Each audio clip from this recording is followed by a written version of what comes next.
Bueno, Carmen Cristina Garzón era una mujer muy valiente, muy fuerte, comprometida con una causa, con un país, con un sueño, y era que pues estuviéramos en paz y que los niños de ese entonces tuviéramos un país mejor cuando fuéramos grandes.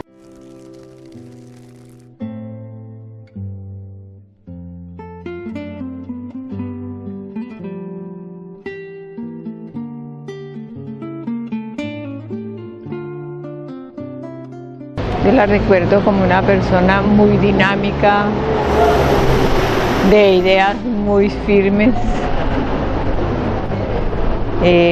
muy cariñosa, siempre tenía un chiste, siempre tenía, así se acabara de enojar, al momento volvía otra vez, no demoraba mucho disgustada, siempre era alegre, estudiosa, siempre pensando en cómo hacerle bien a las personas. Y el día que ella salía a comprar un regalo, como que daba lo preciso, yo me quedaba aterrada, decía yo, no. Digo, ¿usted a qué hora se dio cuenta que necesitaba eso? Ay. Nos regalaba compraba muchos libros. Urbanidad, como el cuerpo humano, cosas para que yo educara, les enseñara. Yo le decía, no, es que a mí no me esté regalando tanto libro que yo estoy ocupada. Sí, ella pensaba que este mundo se podía arreglar, y yo también pienso que sí se puede, pero con otras, aunque hay muchos, la gente piensa, cada persona es un mundo, y para poner de acuerdo tanta gente. Ella crece en un hogar en Ibagué con dificultades económicas. Mi abuela pues no vivía con el padre, entonces crean solamente al cuidado de su hermano, que tenía 7 años, le llevaba 3 añitos, y crecen en medio de esas dificultades económicas y esas carencias, pero con el ejemplo de una mujer luchadora que era mi abuela. Ella cultivaba café, algodón, hacía aseo en la gobernación del Tolima, ¿sí? Entonces crecieron viendo ese tipo de vida de estas mujeres, y ella, creo que eso forjó pues su interés por querer un mundo mejor y un mundo con igualdades, y más para las mujeres. Era una mujer absolutamente guerrera y convencida de la igualdad de género, y siempre lo demostró en sus acciones. Ella entra a estudiar a la Universidad del Tolima agronomía, posteriormente se cambia a estudiar veterinaria. ¿Sí? Estando en la Universidad del Tolima, pues entra a todos los grupos estudiantiles y movimientos que se generaban para la época en la universidad. Allí conoce a mi papá, hacen teatro, adicional pues a sus actividades de estudio, natación. Era una mujer muy deportista, muy fuerte. Estando ya en este momento del movimiento, pues fueron muy reconocidos en la ciudad y los amenazaron, tuvieron que irse de Ibagué en ese momento y se van para Cali. Allá mi papá, pues ya eran pareja. Mi papá empieza a trabajar en Bellas Artes y mi madre continúa estudiando en la Universidad del Valle Biología Marina. Allí se hace más activa el movimiento M19, ¿sí? Y empieza toda su militancia política y pues en la parte urbana. Entiendo por lo que me han contado sus amigos, ella fue pionera y fue una de las primeras mujeres que quiso irse al monte, ¿sí? Y digamos que le abrió camino a las demás. Estamos hablando finales de los 70, comienzos de los 80, y en ese momento ella decide ser parte de este sueño de muchos hombres y mujeres de este momento de la historia de Colombia, y se incorporó al M19. Estando en el M19 junto con su compañero Armando, tienen una hija, Violeta, y empiezan a distribuir el tiempo entre la crianza de su hija y la militancia política. Se trasladan a Cali precisamente por protección, porque aquí en Ibagué ya eran muy conocidos y estaban militando con el movimiento, y estando en Cali empieza ella a tener una actividad muy fuerte, empieza a ser muy destacada dentro del M-19, y eso lo lleva a participar de los hechos de la toma realizada el 6 de noviembre en el Palacio de Justicia. Sabemos que ingresó al Palacio de Justicia, sabemos por testimonios de personas que la vieron dentro, entre el tercer o cuarto piso, pero también por testimonios de militares que la vieron en el primer piso. Lo que nunca se supo es de ella, no aparece en la lista de personas que salieron con vida, no aparece en la lista de los muertos, siempre la familia tuvo la incertidumbre. En el proceso está plenamente establecido que Violeta era una de las personas que se dedicaba dentro del operativo a atender los heridos de la organización y a los civiles que estaban heridos producto de esta confrontación. De la misma manera, tenía un revólver como dotación de guerra. Y al finalizar el operativo, en una de las grabaciones que se realizan por parte de un radioaficionado ciego, se logra determinar que los miembros del alto mando militar se comunican por radio y dan las instrucciones finales de qué hacer con los heridos o los capturados, y la orden fulminante que se da por parte del general Zamudio Molina, transmitida al general Arias Cabrales y a los miembros que tenían una sola línea de red de comunicaciones, era fumíguelos, fumíguelos. Y esto implicaba la ejecución de las personas. En estas comunicaciones de radio aparecen claramente establecido que Violeta tenía todavía su revólver y que estaba confrontando a los miembros de la fuerza pública que habían hecho la toma del mismo establecimiento. Al acabársele la munición, todo indica que fue capturada y después ejecutada. Posteriormente, en los operativos que hace el ejército, el cadáver de Violeta aparece en el cuarto piso, que es uno de los problemas complejos en esta investigación, porque los cadáveres del cuarto piso aparecen todos incinerados, al parecer con gasolina. Y hay declaraciones igual de las personas que determinan que el olor a la gasolina y algunos timbos o algunos galones de gasolina estaban ahí. Entonces, ¿cómo explicar que viéndola muerta en el primer piso, después aparezca en el cuarto piso en estas condiciones? Que tengo mis dudas en la muerte de ella. Tengo mis dudas de que ella haya muerto en el palacio. Para mí, uno del ejército tenía un señor que era del DAS, tenía un familiar en el ejército, y él me dijo, que usted está preocupada por una hermana, y me dijo, yo le averiguo, porque yo tengo un hermano allá en el ejército, un soldado, no sé qué. Y entonces al otro día vino el señor y me dijo, no espere nada de su hermana.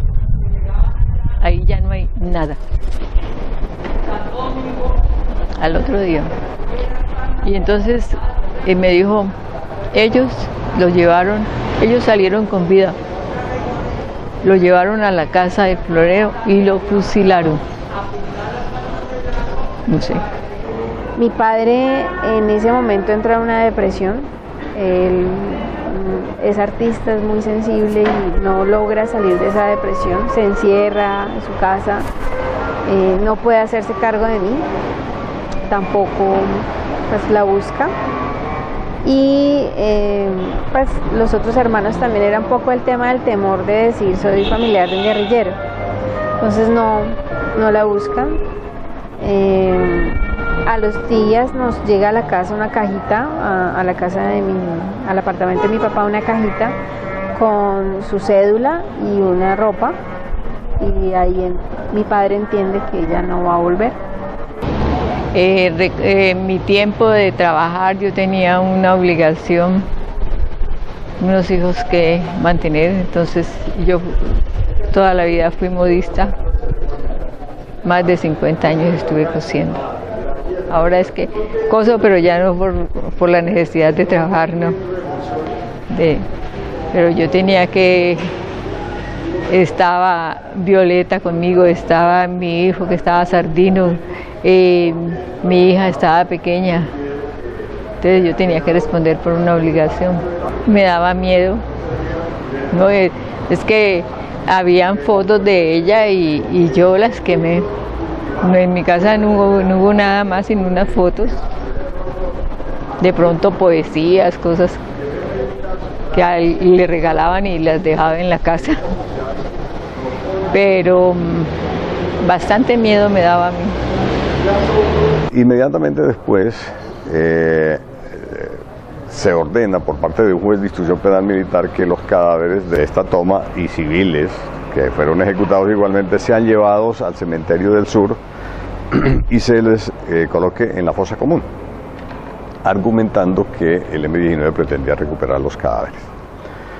Allí permanecen hasta el año 98, que se logra que la Administración de Justicia haga la exhumación y ubican más o menos 94 cajas con restos óseos. Ahí pasan los años, digamos que yo fui creciendo sabiendo lo que había pasado con mi mamá, pero era un tema que no se podía hablar, nosotros en familia no lo tocamos.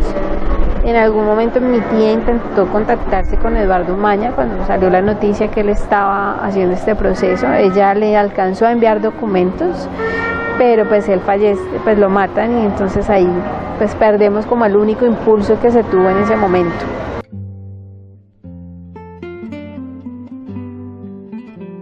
Cuando yo ya entro a la universidad, pues a hacer mi carrera, pues empieza en mí como la necesidad.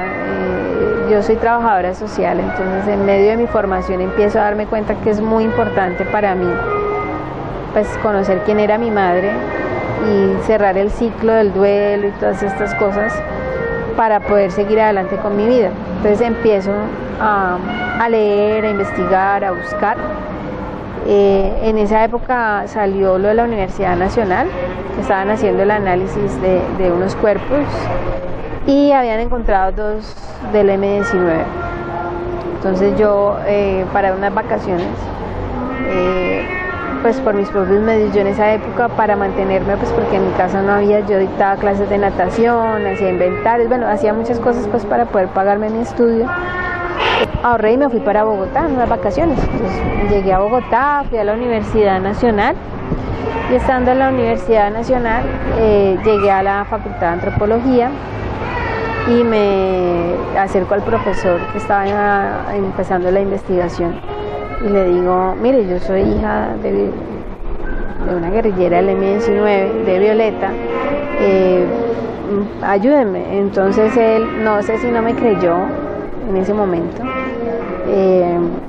o porque era del M-19, o sea, su reacción no fue como, sí, venga, yo le explico, no, me dijo, no, si usted es familiar de un desaparecido, vaya a la fiscalía. Y yo, bueno, me fui para la fiscalía, hice la fila, entré, dije, vengo a poner una denuncia por desaparición forzada. Llegó una fiscal, me tomó la denuncia en esa época, en el 2000, y ya, eso fue, hasta ahí pasó, no pasó nada más. 2 años después me llaman a decirme que necesitaban tomarme unas pruebas de ADN. Yo voy y me tomo las pruebas, a los meses se las toman a mi abuela, la mamá de mi mamá. Mi abuela fallece a los 15 días de haber tomado esas muestras, eso fue en el 2002. Y no pasó nada más. En el 2008, cuando sale la Comisión de la Verdad, yo veo un foro y hay un chat abierto. Entonces yo escribo en el chat y digo que yo soy Violeta Martínez, que soy hija de Violeta. Porque para ese entonces ya pues con todas las investigaciones que había hecho sabían que había una Violeta y había sido muy nombrada en todos los libros, en todos los expedientes, en todas las declaraciones.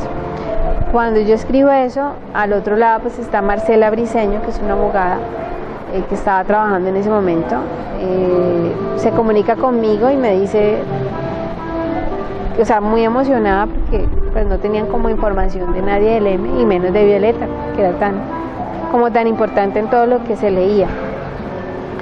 Entonces ella me contacta o me consigue la entrevista con el doctor José Roberto Herrera. Él me entrevista, toma mi declaración, la de mi familia, y con esa declaración ellos comisionan el informe, se acepta que los familiares del M-19 somos víctimas también del Palacio de Justicia. Y en ese momento, en el 2010, hacemos por primera vez una acción dirigida en ese momento a la fiscal cuarta delegada ante la Corte Suprema de Justicia, donde solicitamos información sobre el estado de la investigación, dada una denuncia que se había interpuesto. La respuesta fue que no había ninguna investigación y que se iba a incorporar a esa investigación existente del Palacio de Justicia, cosa que tampoco se hizo. A partir de ese momento, pues no había nadie de la institucionalidad del Estado buscándola, solamente estaba la familia, y en el acompañamiento generado desde ese momento logramos que un fiscal de derechos humanos conociera el caso y abriera una investigación, y con el colectivo José Alvear Restrepo se interpuso la demanda de parte civil en el 2013. Las normas del derecho internacional humanitario protegen al combatiente que es capturado vivo o que es capturado después de haber sufrido lesiones o que se rinde en la confrontación bélica. Es decir, esta persona debe ser protegida en sus derechos por el enemigo. Y de acuerdo con estas disposiciones, pues simplemente se presenta una ejecución de carácter extrajudicial o extralegal por parte de los miembros del ejército colombiano. De la misma manera hay que decir que desde el punto de vista del derecho internacional de los derechos humanos y los derechos humanos como tal, toda persona tiene la integridad de los derechos independientemente de que sea guerrillero o un simple particular. No se puede predicar el derecho a ejecutar personas que están en condiciones de indefensión o a plantear que en el desarrollo de la guerra todo es válido y que los enemigos no tienen ningún derecho. Es decir, esto es desconocer no solamente el derecho consuetudinario de la guerra, sino las normas que se han plasmado por escrito, fundamentalmente a partir de los convenios de 1948 por Naciones Unidas y que han sido ratificados por la totalidad de los estados en el mundo. Creo que Colombia, como signataria de estas convenciones y de estos tratados, pues debió haber respetado los derechos de los combatientes. El hecho de desaparecer los cadáveres de personas que han sido capturadas es un delito que, de acuerdo con la Convención Internacional de la Desaparición Forzada y con la legislación colombiana que está aprobada desde el año 2000, cuando el Estado captura, cuando el Estado desaparece o niega la existencia de estas personas y permanece oculta por 32 años, pues obviamente cometen el delito de desaparición forzada de personas. Este delito es investigable de oficio. Lamentablemente las investigaciones aquí no funcionan, son absolutamente tardías, y después de determinar que sí existe el delito, simultáneamente se tiene que determinar quiénes son los responsables del crimen. Y ahí igual hay una falencia absoluta por parte de la Administración de Justicia en Colombia. Hasta donde aparece en el proceso, el único cadáver de los guerrilleros que fue entregado fue el de Andrés Almarales. Los demás no se entregaron en ese momento, sino que estos se han ido entregando después del 98, cuando se extraen de la fosa común en el cementerio del Sur y se identifican los mismos, labor que hace en su momento el CTI de la Fiscalía y el Instituto de Antropología de Medicina Legal de la Universidad Nacional de Colombia. Este proceso de identificación ha sido gradual y esa entrega se dio por parte de la Antropología de la Universidad en cerca de 3 casos. Y este año se han entregado los cuerpos de William Almonacid, que fue identificado por sus familiares, y de Yolanda Polanía, o de Iris Varela, de la ciudad de Cúcuta, que también fue identificada por sus familiares. Oficialmente, tal como se ha planteado, esta sería la primera entrega de una guerrillera hecha por los protocolos y con la presencia de sus familiares y sus representantes en el Instituto de Medicina Legal y por la Fiscalía, en este caso, la Fiscalía Primera Delegada ante la Corte. Iniciamos todo el proceso de demandas y en el 2014, finalizando, el fiscal lo informa que ya habían aparecido unos restos que ya eran más concordantes con mi madre. Entonces me dicen pues para que yo los reciba. Yo en ese momento les digo que yo no voy a recibir, que yo solo voy a recibir si me confirman y me aseguran que cada uno de esos huesos de esa caja era mi mamá. Entonces allí ordenan hacer genéticas a todos los restos, no solo los de esa caja, sino todos los de las demás cajas. Y aparecen otras personas. Se dan cuenta que en la misma caja donde estaba mi madre habían 3 personas más. Una de esas, se entiende, era Lucía Amparo Oviedo. Y para mí fue muy significativo que pasara eso, porque otra vez mi madre demuestra que es una líder y que ella empuja muchas cosas. Gracias a ella, entiendo, el caso tomó otra dirección y es posible que se hayan encontrado todas las personas que se han ido encontrando y que se van a encontrar.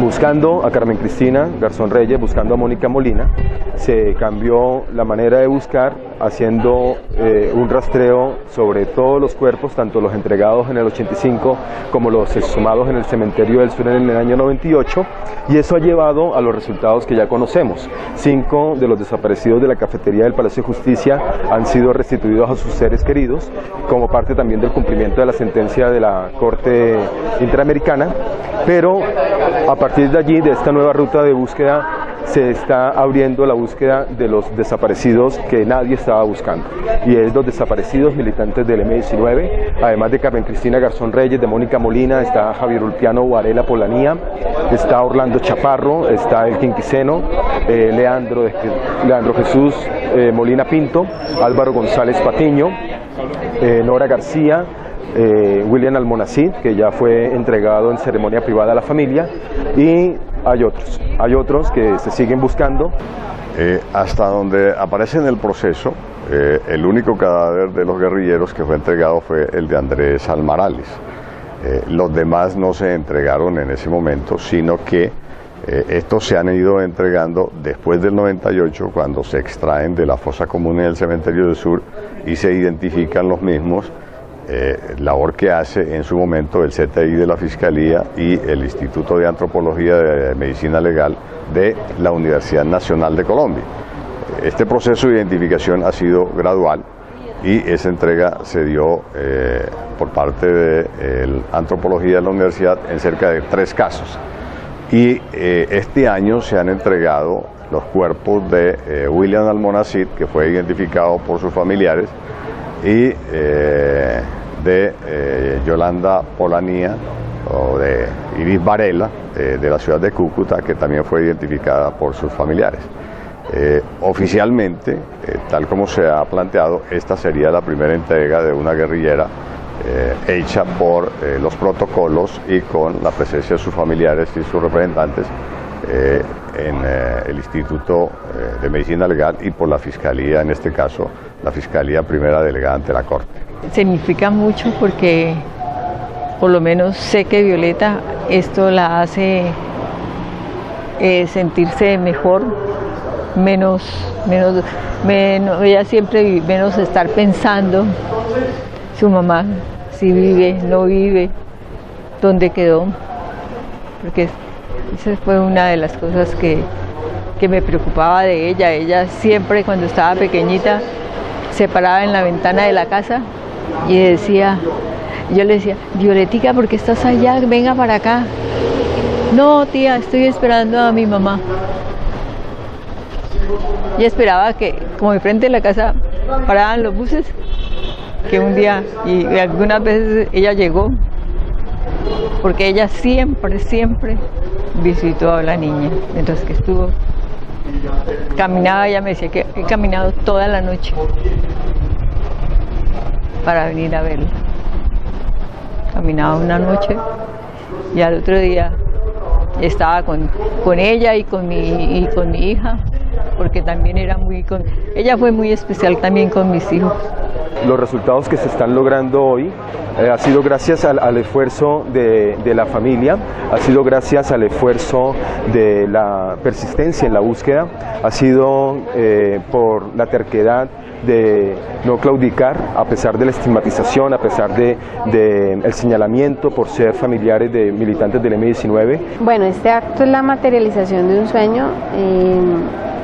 Llevábamos tanto tiempo buscándola y queriéndola encontrar que cuando nos dijeron por fin, ya acá está, hablamos con la familia y yo tomo la decisión de que me entreguen ya lo que hay. Empezamos a pensar, no, esto no puede ser un acto triste, no puede ser un entierro simplemente, sino que debe ser un acto cultural donde celebremos su vida, lo que nos dejó a todas las personas que la amamos, y que fuera un mensaje para el que quisiera tomar nuestro mensaje, ¿sí? Y es un mensaje de amor y reconciliación. ¿Ya? Eso era lo que queríamos, y este acto significa eso, significa demostrar que Cristina era más que una guerrillera del M-19, era una mujer, y una mujer que la amó muchas personas, y si la amaron como la amaron era porque era muy buen ser humano.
Mi mamá, cuando murió, me echó la culpa a mí. Decía que si ella hubiera sabido, ella la había hecho desistir. Yo le decía, no, mamá, ella ya tenía sus ideas, y ella era de ideas muy radicales, lo que dijo, y no importaba hasta dónde llegaran las cosas, pero siempre, sí, para mí fue como otra hija. Mi abuelita no sabía que mi mamá era del M. Mi abuela se entera después de la toma del Palacio de Justicia. Mi tía le tiene que contar y decirle, mamá, Cristina tal cosa. Para mi abuela eso fue, además fue que mi abuela era conservadora. O sea, conservadora de Pastrana, te amo. Y cuando se murió, tenía todas esas fotos que tú ves, las tenía mi abuelita. Pero entonces era en los cajones, en el baño, o sea, puestas. O sea, ella andaba por la casa y tenía las fotos regadas, como encontrándosela en todas partes de la casa.